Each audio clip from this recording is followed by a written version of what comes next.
자, 미국 국채 투자자 연준 금리 인상의 42년 만에 최대의 손실. 최대 42년 만에 최대 손실. 진짜 힘들다 힘들어 이거. 응? 그래서 국채 수익률은 단기 금리에 대한 기대치를 반영해 경제 전반에 걸쳐 차입 비용의 하한선을 설정. 연준은 이 차입 비용이 증가해 소비자 수요가 둔화하고 인플레이션이 낮아지길 바라고 있는 것인데 쉽지 않죠. 이게 지금 이 채권이 이렇게 되면은 외국 자본이 우리나라에서 지금 계속 팔고 나가는 이유 중에 하나이기도 합니다. 좋잖아요, 시장이. 예? 국채 국채가 이렇게 엉망진창이 되는 미국을 들여다보면서 돈 가지고 있는 사람들은 신이 난 거예요. 신이 난 거야. 응? 42년 만에 최대 손실. 42년 만에. 이런 어마어마한 찬스를 얻고 있는데 어떤 인간들은 노다지 부동산만 가지고 부동산이 어디가 떨어졌냐. 이게 뭐가 찬스가 왔냐. 그저 지금은 부동산을 논할 때가 아니라고 얘기를 내가 그렇게 하는데도 부동산 타령을 하고 있는 거예요. 참지를 못해. 통장에 한 2, 3억 있으면 참지를 못해. 찬스가 오고 있다고 얘기를 하는데도 참지를 못하고 부동산 어디가 떨어졌냐? 부동산. 부동산 내가 shut up. 입 다물라고 했잖아. shut up. 닥쳐. 입 다물라고 했잖아. 부동산은 아직 윤곽도 안 나왔어. 얘기하지 말자고. 지금은 그런 때가 아니야. 주둥이가 아파 죽겠네 진짜. 자, 다음 기사는 블러드 총재라는 0.75% 인상을 이제 좌시하지 않고 올려야 된다. 이런 이야기가 지금 나오고 있어요. 우리나라는 이거 이렇게 되면 어떻게 되는 거냐? 미 국채 금리 급등에 달러 인덱스 100선 추가 상승. 100선 추가 상승. 어저께는 주식이 또 어떻게 되든 간에 와샤 하면서 오를 건 오르고 내릴 건 내리면서 주식이 올라서 끝나긴 했습니다. 그저께는 아니었죠. 그렇기 때문에 우리가 지켜보는 바로 봐서 0.5도 엄청나게 힘들어지는데 0.575%를 올려야 된다?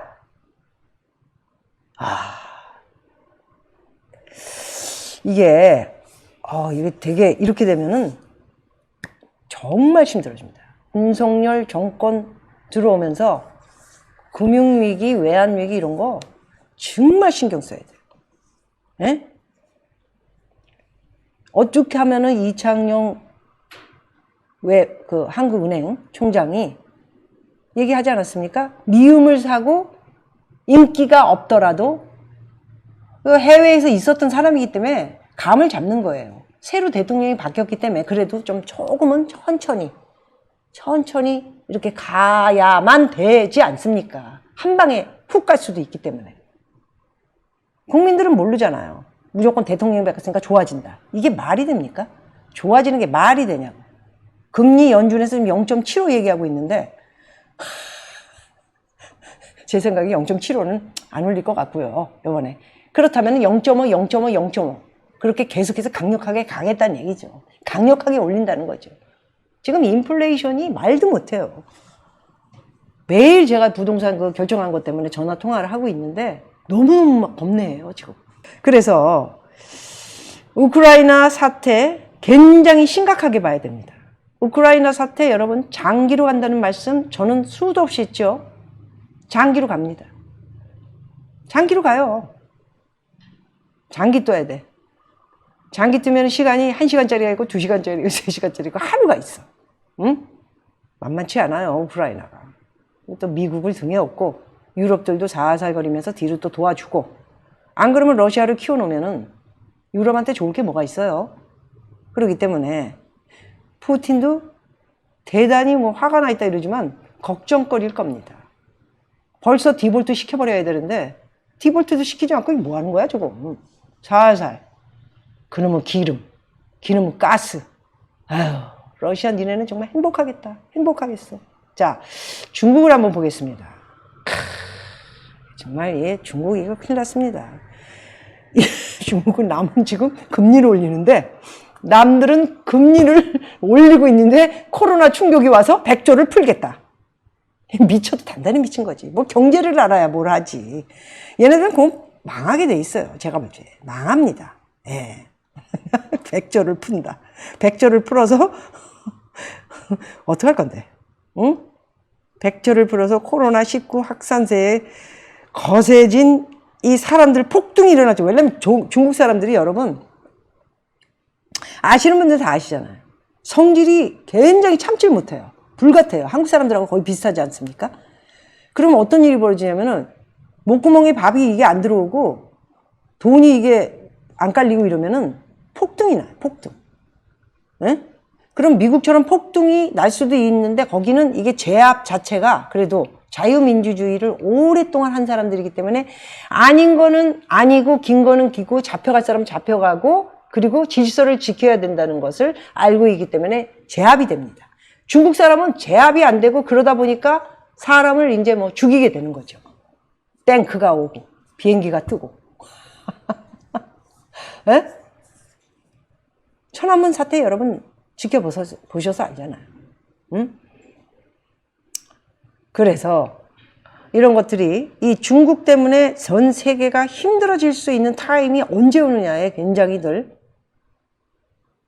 그 위기에 대해서 걱정을 많이 하고 있는 것입니다. 중국이 뭐 전 세계에 물건을 납품하고 만들고 싸게 그랬던 나라 아닙니까? 그래서 중국은 이렇게 대도시 봉쇄로 3%대 성장률로 가지 않을까 이런 예측들을 하고 기사가 나고 있는데요. 만일에 3%대로 가면은 여기는 5%, 6%, 7% 유지를 안 하면요. 마이너스, 그러니까 망해가지고 거의 나자빠진 나라예요. 3% 성장률? 그러면 중국이 남아 있습니까? 이게 뭔 말입니까? 그만큼 지금 중국은 간당. 그래서 오늘 얘기를 해보니까 제가 지금 들어간 그 부동산이 중국계 애들이 거의 80%예요. 물건 막 그냥 캐시 가지고 있는 애들이 살판났어요. 그래서 중국이 이제 해외 자금 유출, 외국인들을 비롯해 돈 깨라 많은 애들은 이미 다 돈을 빼돌렸죠. 그런데 기업이라든가 이런 애들의 돈을 막기 시작한 게 한 2년 전입니다. 그런데 그런 돈들을 몰래 다 이렇게 가면 안 되기 때문에 달러 봉쇄. 달러 한 푼도 못 가지고. 그래서 얘기 들어보니까 뭘 사기로 했다가 캔슬된 게 중국 애들 물건들이에요. 왜? 돈을 못 가지고 들어오니까.